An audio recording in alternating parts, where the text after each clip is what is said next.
vision of the future of Harahan? Well, of course, providing a good quality of life for the citizens, and that entails a lot of different things.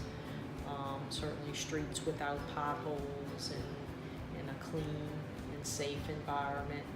Harahan is safe, I think, not only because of our police force, but quite frankly because of the citizens that live here. Our citizens obviously help make our community safe.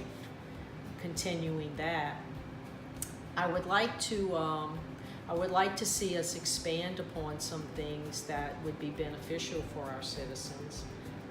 For instance, a youth summer jobs program to help give some of our youth not only a way to maybe stay out of trouble or mischief during the summer months, but to learn the value of a dollar and how it feels to actually work to earn some money at an earlier age, kind of like we did in our generation.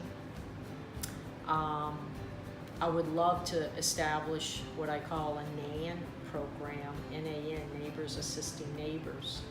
And it would be a volunteer group of individuals with all sorts of talents. And for instance, if you have a family or an elderly person that needs a light bulb changed and they can't get on a ladder and do it, they would call a NAN representative who would go over there and do it. Or perhaps changing smoke detector batteries, some general handyman work. Maybe their lawnmower broke and they need the grass cut. A group of volunteers that helps all our citizens, all our neighbors out. And I think it would help all families, it would help elderly people. Perhaps someone has someone coming to fix their refrigerator and they don't feel comfortable being by themselves in their house with a stranger. They could have a NAN representative there with them to help feel more comfortable. I certainly want to continue with the HOPE program, which is my school program, Harahan Officers Providing Education. And it's the replacement DARE program. I've been doing it for local area schools since, I believe, 2009. Covers, of course, all the usual alcohol, smoking, drugs, bullying, and I do a graduation, and the kids absolutely love it, and the parents and the guests that attend the graduation ceremony love it. And we've done that at St. Rita, St. Matthew, Faith Lutheran, and Harahan Elementary School. And actually, this past year, Harahan Elementary gave me a nice award for continuing that project. And I do that on my own, out of pocket. It doesn't cost the city anything, and I have nice t-shirts made for the kids. And I believe that's a quality of life thing that maybe sometimes people don't think about. It gives the kids an opportunity to think about good decisions, bad decisions, and that's how the whole program is taught. Not I'm telling you what to do, it's just telling them, if you choose this route, this is what you can expect to happen.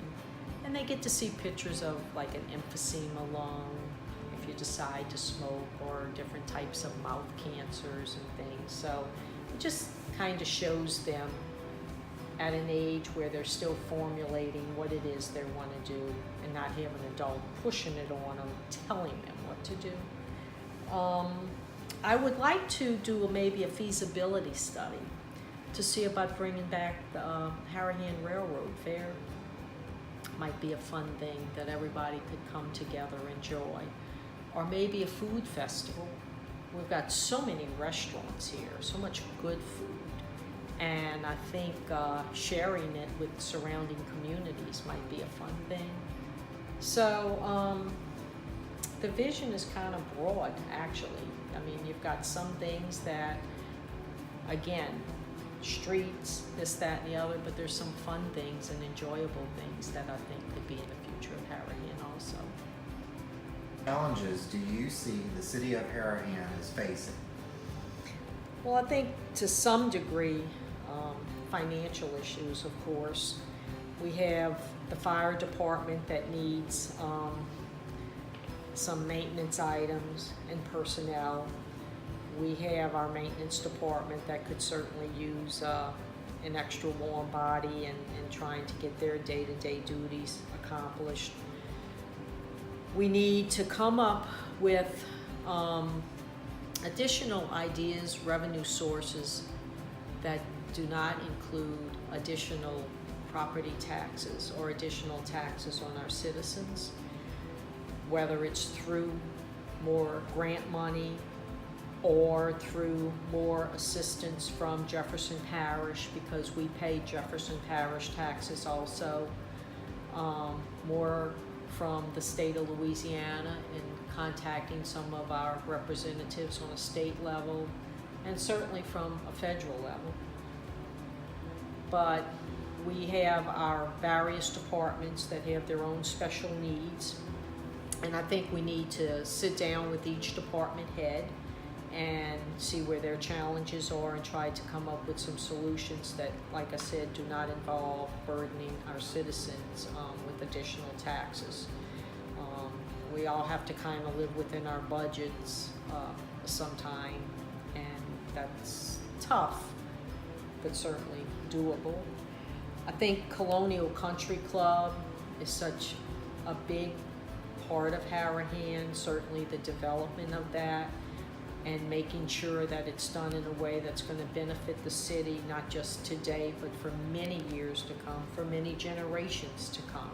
That's a huge piece of land over there, and it can have a lot of different things that can be developed, and hopefully, like I said, it'll be done in a manner that'll benefit all the citizens, both today and moving forward for many years to come. Drainage, of course, when we get the rains, the streets flood in certain areas over and over again. I'm no expert as to why that's happening, but certainly getting together with some engineers and trying to figure out if there are some practical and realistic solutions to where we can try to alleviate some of our drainage issues.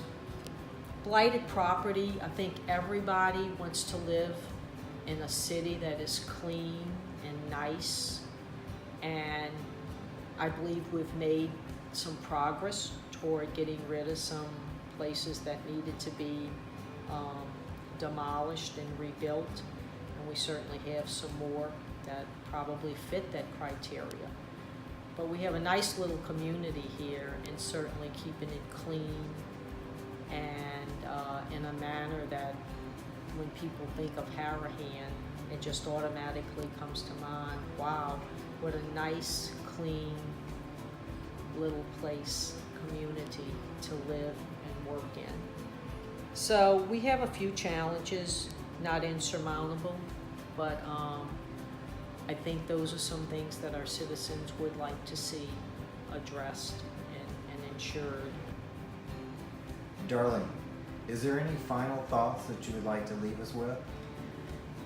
Just that this has been a really enjoyable experience, getting to meet a lot of people that maybe I would not have gotten to meet otherwise.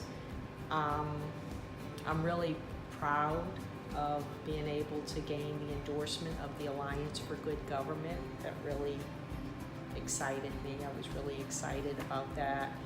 And just carrying on with the message, my thought is, instead of calling it City Council, I think it should be called the People's Council position, and that's what I aim to do. Thank you.